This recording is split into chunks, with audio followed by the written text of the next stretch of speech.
नमस्कार फ्रेंड्स, आप लोग सभी का एक बार फिर से स्वागत है। फ्रेंड्स, एक न्यूज जोर शोर से फ्लैश हो रहा है। Government to fast track assets monetisation as disinvestment plan फ्लाउंडर्स।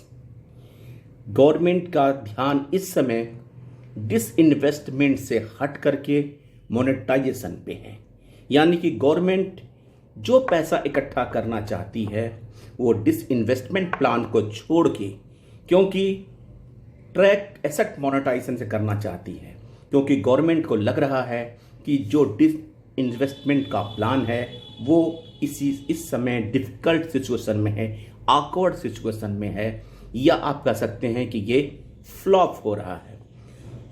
Friends, ये बातें इस समय इसलिए मैं कहना चाह रहा हूं कि अभी कुछ दिनों पहले, जस्ट 2 या 3 दिन पहले, रजनीश कुमार नीति आयोग के चेयरमैन ने इस्तीफा दिया। Reason unknown. दूसरे इकोनॉमिस्ट मिस्टर सुदेश बेरी उसकी अपॉइंटमेंट हुए।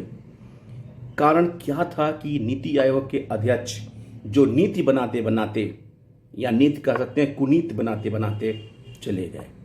कारण कुछ भी हो, अब सवाल यह है कि गवर्नमेंट अगर मोनेटाइजेशन पे ही ध्यान करके फंड इकट्ठा करेगी तो क्या डिसइन्वेस्टमेंट प्लान का आइडिया ड्रॉप हो गया? और उस डिसइन्वेस्टमेंट प्लान में बैंकर्स यानी कि पब्लिक सेक्टर बैंक के प्राइवेटाइजेशन की बात भी टॉप पे थी, और साथ में इंश्योरेंस कंपनी की। तो क्या ऐसा लगता है कि अगर ये आप लिंक करके देखें तो देखिए, तो क्या ऐसा लग रहा है कि गवर्नमेंट क्या इस आइडिया को ड्रॉप करने जा रही है? Senior officials from 12 ministries will meet on April 29 to share the roadmap for asset monetization for their department.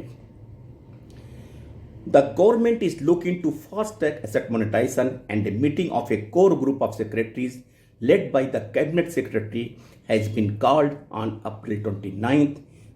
The move comes as the disinvestment plan takes a hit with the privatization of Bharat Petroleum Corporation of India. Air India के बाद Bharat petroleum का number था। Vedanta groups chairman Anil Agarwal, in a recent interview, it BPCL investment will not happen. They have said that they have withdrawn the offer. They will come back with a new strategy. Generally, they have given a statement they are not going ahead. Not in this format. Vedanta was one of the companies that had shown interest in BPCL. The government is yet to make a statement on the BPCL.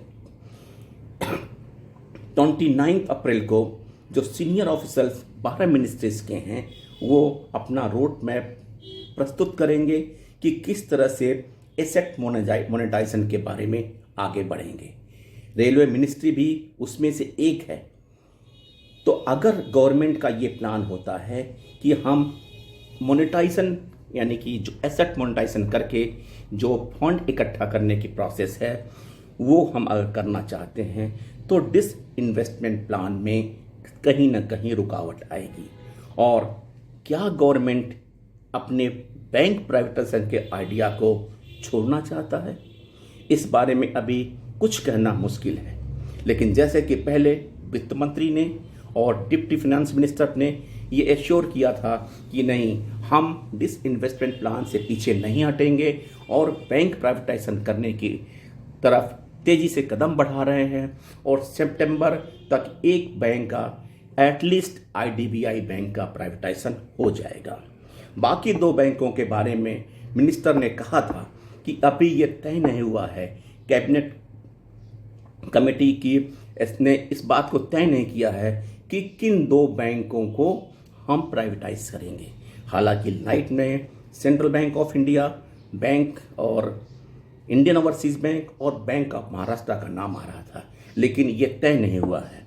इसलिए अभी ये कहना मुश्किल है कि क्या disinvestment plan के अंतर्गत बैंक प्राइवेटाइजेशन का आइडिया गवर्नमेंट ने ड्रॉप कर दिया है। फिर मिलते हैं लेटेस्ट अपडेट्स के साथ, तब तक के लिए धन्यवाद। Thank you.